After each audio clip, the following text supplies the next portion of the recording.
Today's a pre-exhibitor training session. We've got businesses from across the Northwest. These include recruitment agencies, to professional services, to graphic design, to web marketing, to IT solutions.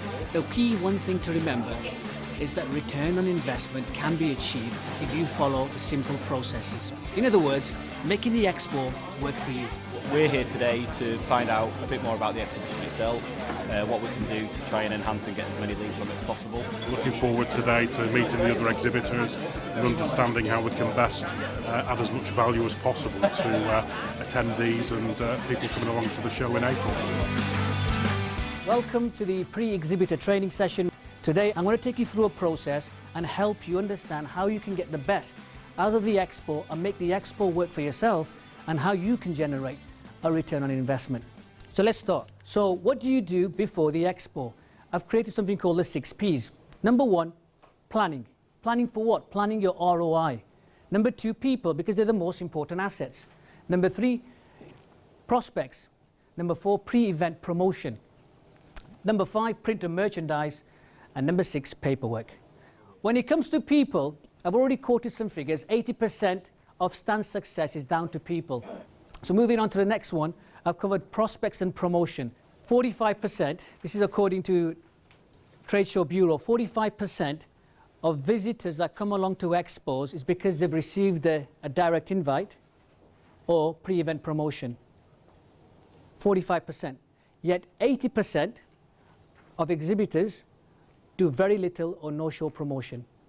Have you sent a newsletter to your clients? Have you told them you're exhibiting and your stand number is this? You'd be surprised how much impact it makes if you let somebody know you're exhibiting. I want to quickly cover paperwork. The reason I bring in paperwork is this. There'll be some pieces of paperwork you need to think about now. There's 4 pieces of paperwork, guys.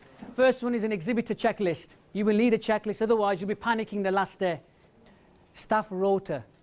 Now do a timetable. If you want to take advantage of seminars, if there's certain seminars that are taking place at certain times, networking events taking place at certain times, you need to organize breaks, refreshment breaks, lunches. The third piece I'm going to tell you about is putting together a template. Imagine you've got, I don't know, 30, 40 hot prospects. You've now got to put all those details in and put an email together. Imagine if you had an email template done beforehand. So think of the template you're thinking of sending off. Item number 4 was a lead card. Something to capture the data. So that's your 6 Ps. On the day, I've just created something again like I do. Give yourself a nod. So what does that mean? S for social media, engaging with visitors. With engaging with customers, eye contact is the most crucial. Smile, talk to them, learn more about them. But you've got to be careful, you've got to qualify them as well. You don't want to be spending too much time finding out their life story and you've got another 20 people waiting at your stall. They'll move on. Everything else is nice and it's good to do, but lead capture and data qualification, you need that. So give yourself a way of following up and you're all consistent with how you're going to follow up within the team as well. I put food, fluids and fun. You'll be surprised, honestly. Sometimes you can be working so hard, have plenty of fluids, don't have any food on the table or any teas and coffees. Keep it nice and clean. That's where you move on to then stand appearance. The 3-second rule is something that the visitor gets when they go past your stand. They'll get 3 seconds. So imagine, yeah? They'll get 3 seconds. 1, to work out who you are. 2, what your name is, what your company name is. 3, who you are and what you do. 1 benefit. But stand appearance is very crucial. Keep it tidy, keep it neat. Neighbors. Neighbors is very important. Make friends with your neighbors. Get to know who they are. Look at the floor plan beforehand. Make contact with them beforehand. Show offer is one of the best means of pre-qualifying your lead.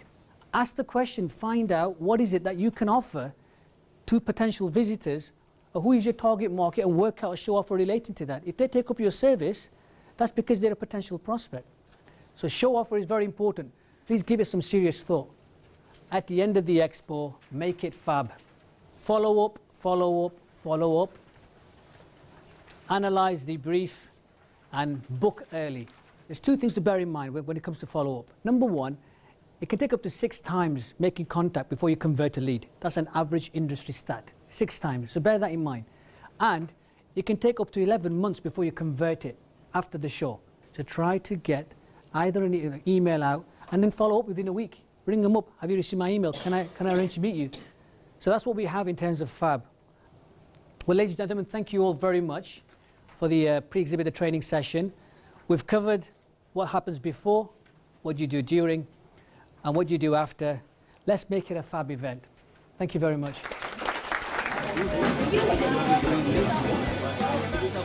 It's been a fantastic turnout.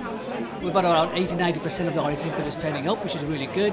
So I think you can still hear the noise in the background. This is half an hour after the exhibition training session, and they're still networking, and that's good. Really interesting, opened my eyes a lot. I didn't realise how much social media is involved. It's quite nice to get a feel for it, rather than just turn up on the day and be disappointed that you've not done the best you could possibly do. I had my phone out. It probably looked like I was being quite antisocial, but I had a note tab open, just taking notes all the time. Mubarak's great, you know, he's great at what he does, he knows what he's doing, he's got that industry experience anyway, so he sort of brings that with him, but the key is that he thinks about every single step of what he's doing. To have them all together under one roof before the Expo, it just goes to show the buzz that's taking place now, and the exhibition is something really exciting, and we're looking forward to promoting it and getting it ready for Wednesday the 5th of April in the Macron Stadium.